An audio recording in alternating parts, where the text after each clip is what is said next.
happen, and there's great things happening, but there's always that sort of bad side. There comes a moment in every legend's life when the spotlight feels heavier than the song. For Paul McCartney, that moment didn't arrive on a stage or in a studio. It arrived in silence. After decades of sold-out arenas, after losing friends who felt like family, after writing melodies the world will never forget, he began to ask himself the question no musician ever wants to face: when does it end? He once said that fame gives you everything except peace. And in the twilight of his career, that's the one thing he's finally found. These days, Paul isn't chasing charts or headlines. He's chasing something quieter, the kind of calm that only comes when you've already lived the dream and survived it. This is the story of how the boy from Liverpool became the man who learned to let go, how loss, love, and time taught Paul McCartney that sometimes the greatest song you can write is the one that teaches you to stop playing. Liverpool, 1940. The air still carried the echo of war, broken glass on pavements, sirens fading into memory. Amid the rubble and ration books, a small boy named Paul McCartney found his calm in sound. His father, Jim, played piano in a local dance band. His mother, Mary, was a nurse who kept the family steady when everything else was uncertain. Music and kindness filled their little house, even when money didn't. Paul's childhood was ordinary in every way except one. He noticed everything. He could remember the hum of the factory down the street, the rhythm of people's shoes on cobblestones, the whistle of trains heading south. Those everyday noises would become the background of his earliest songs. Then, at 14, life changed forever. Mary died suddenly from complications after surgery. There were no long goodbyes, only silence in a house that once sang with laughter. Paul remembered the way his father sat at the kitchen table, hands folded, not saying a word. That moment, when the music stopped, never left him. He later said it was the first time he understood that everything, no matter how warm, can end without warning. In that grief, Paul began to write. He didn't have a plan. He just needed to fill the quiet. He scribbled lyrics in school notebooks, plucked simple chords on a battered guitar, and tried to make sense of loss the only way he knew, through melody. It wasn't about fame yet. It was about remembering her. A year later, he met John Lennon at a church fete. John's mother had also died young, and in that shared pain, the two boys recognized each other instantly. They talked music, grief, and how writing a song could make something broken feel whole again. That connection, part friendship, part therapy, would grow into the most famous partnership in modern music. Looking back, Paul often said his mother's death shaped everything that followed. It taught him that time is fragile and love must be spoken while it's still here. The boy who lost his mother became the man who would write yesterday. Every note carried a trace of that night when the house went silent. He didn't know it yet, but that first heartbreak had already written the first line of a story the world would never forget. The next chapter would show how that quiet boy's grief would become the loudest sound in the world, the birth of the Beatles. When Paul met John Lennon, the world didn't notice, just two teenagers trading songs in a churchyard. But something rare happened that day. Their melodies fit together like puzzle pieces, each finishing the other's thought. Paul had the discipline, John had the defiance. Together, they built songs that felt alive, full of energy and honesty. Soon they found George Harrison, quiet but sharp, and later Ringo Starr, whose drumming gave their sound a heartbeat. By the early 1960s, they weren't just another Liverpool band. They were a movement waiting to happen. In smoky clubs like The Cavern, sweat dripping from the ceiling, they played until their fingers bled. Crowds screamed, not because they understood the lyrics, but because they felt the electricity, a feeling that something historic was being born right in front of them. When Love Me Do hit the radio in 1962, the world tilted. By 1964, Beatlemania had arrived. No one had ever seen anything like it. Airports flooded with fans holding handmade signs. Teenagers fainted when the band stepped off planes, and police lines broke under the weight of the noise. News anchors struggled to describe it, calling it mass hysteria or the new plague. But for the young, it was joy, raw, contagious, and endless. The Beatles could barely hear themselves on stage over the screaming. Hotels had to hide them through service elevators. In every city, the same ritual repeated: the shrieks, the flashes, the running, the escape. It was fame without pause, adoration without privacy. Paul handled it better than most. He smiled through interviews, wrote constantly, and tried to hold the band together. He became the calm in a storm that never stopped. But even he began to feel the cracks forming. They couldn't go outside, couldn't breathe fresh air without a dozen cameras waiting. Friendships bent under pressure. The band that sang about love was now surrounded by walls of security and fatigue. Inside the studio, creative lines blurred. Paul wanted structure and melody. John wanted rebellion and truth. That push and pull made magic. Songs like Eleanor Rigby and Hey Jude, but it also planted seeds of resentment. Even in their brilliance, there was distance growing between them. Paul later said those years felt like living inside a dream you couldn't wake up from. They flew from city to city, never staying long enough to remember where they'd been. He missed his father, missed quiet dinners, missed being ordinary. But he also knew there was no going back. The Beatles had become more than a band. They were a mirror of a generation, young, restless, and burning too fast. And for Paul, the dream that made him immortal was about to test how much of himself he could lose before the music stopped. By 1969, the dream had started to fall apart. Behind the cheerful interviews and polished suits, tension ran through every rehearsal. Paul wanted the Beatles to stay together, to protect the magic they'd built. But John Lennon had found a new creative world with his partner Yoko Ono, a Japanese artist known for her avant-garde ideas and unfiltered influence on John's music and life. George Harrison was tired of being treated as the junior songwriter, and Ringo Starr just wanted peace away from the arguments. Recording Let It Be should have been a return to joy, but it felt more like a divorce. Cameras captured uneasy silences. Paul guiding too much, John drifting off, George biting back with quiet anger. The studio, once their sanctuary, had become a courtroom. Every note sounded like evidence. When the breakup became public, Paul was painted as the villain, the man who wanted control, who put money before friendship. Newspapers called him cold. Fans took sides. He couldn't walk down the street without someone asking why he'd ruined the Beatles. Privately, he was shattered. After nearly a decade of constant motion, the silence was deafening. He drank too much, slept too little, and wondered if his career was over at 28. In later interviews, he called that period a crash without a seatbelt. That was when Linda Eastman entered his life for real. She was an American photographer he'd met a few years earlier in New York, warm, grounded, and unimpressed by fame. While others saw Paul as a Beatle, she saw the boy from Liverpool who still missed his mother. When the band finally split, Paul and Linda retreated to his farm in Scotland, hoping distance would quiet the noise.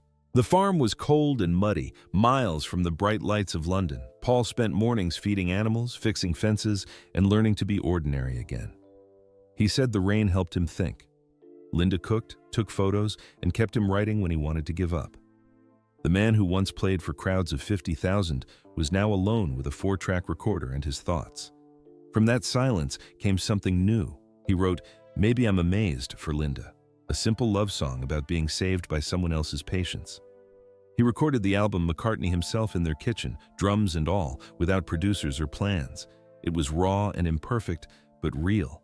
Critics were divided, yet listeners heard a man starting over. In those months, Paul learned what silence could teach, that music wasn't about fame or perfection. It was about connection. The Beatles had been a miracle, but miracles end. What remained was the part of him that still wanted to sing. He later said, "I had to find myself again, without the band, without the crowds." The farm gave him that. It was his therapy, his reset, and the start of the life he'd build with Linda. The breakup that nearly broke him also taught him something lasting. Identity built on noise can vanish overnight, but identity built on love can survive anything. And out of that peace came a rebirth that would prove Paul McCartney was far from finished. The beginning of a new sound, a new family, and a new life. Scotland had given Paul space to breathe again, but it was Linda who showed him how to start living. After months of silence and self-doubt, she became the pulse that pulled him back to the world. She wasn't a rock star or a social climber. She'd been a photographer for Rolling Stone, known for capturing people as they really were. With Linda, Paul didn't need to perform or explain. They cooked simple meals, cared for animals, and took long walks with their growing family. For the first time since his teens, he could live without headlines or rehearsal schedules. Paul often said Linda reminded him that music wasn't a job, it was a joy. She'd encourage him to write even on the bad days, to turn moods into melody instead of silence. "You've still got songs in you," she'd tell him, and somehow he believed it. By 1971, that belief took shape in a new band, Wings. It wasn't the Beatles, and that was the point. They rehearsed in barns, traveled in vans, and built their audience from scratch. Critics were harsh at first, calling Wings a family project, but Paul didn't care. The band let him be a husband and father while staying creative. It was messy, imperfect, and free. Their early shows were rough. Equipment broke, vocals cracked, but audiences loved the sincerity. Paul wasn't trying to be the biggest star anymore. He just wanted to play. Over time, Wings found their sound, and with hits like Band on the Run and Live and Let Die, they reminded the world that Paul McCartney still had magic left. Through it all, Linda stayed by his side, on stage, on album covers, in the credits of his songs. She wasn't just his muse, she was his rhythm. Together they raised 4 children and built a private life few superstars ever managed to protect. While tabloids chased rumors, they lived on farms, rescued animals, and practiced vegetarianism long before it was fashionable. In 1998, everything changed again. Linda was diagnosed with breast cancer, the same disease that had taken Paul's mother 4 decades earlier. He faced every treatment with her, refusing to leave her side. Friends said he'd grown quiet again, the way he had after his mother's death, as if history were looping back. When Linda passed, Paul said it felt like losing the love that saved my life.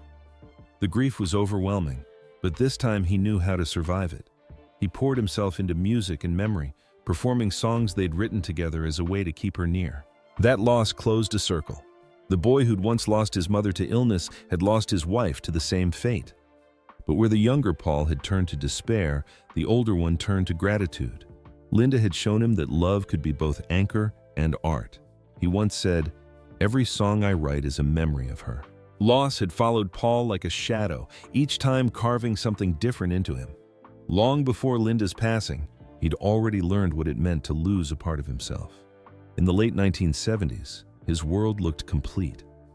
He had Linda, their children, and a new career that proved he could stand without the Beatles. But peace at home didn't shield him from the heartbreak waiting ahead. On the night of December 8, 1980, everything changed again. Paul was in London when the phone rang. John Lennon, his oldest friend, his brother in music, had been shot outside his apartment building in New York. For a moment, Paul thought it was another wild rumor. The Beatles had lived through hundreds of them, but it wasn't. John was gone before anyone could say goodbye. The news hit like a physical blow.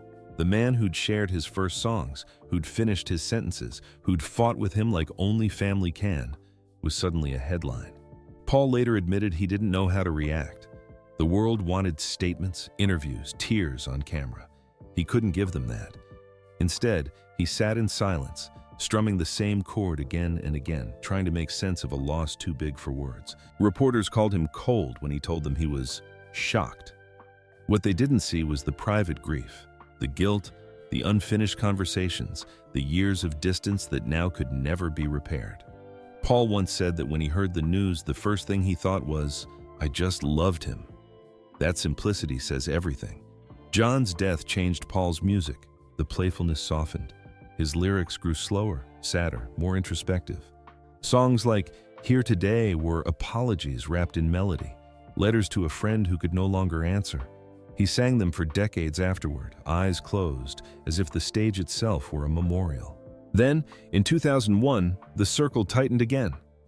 George Harrison, the quiet Beatle, the spiritual compass of the group, lost his battle with cancer. Paul visited him often in those final months. They talked, laughed, even played a little music. When George passed, Paul said it felt like losing a younger brother. 2 pieces of his past were now gone, and the man who had written yesterday was at last living inside it. By his 60s, Paul had come to understand what survival really meant. He wasn't just a musician anymore.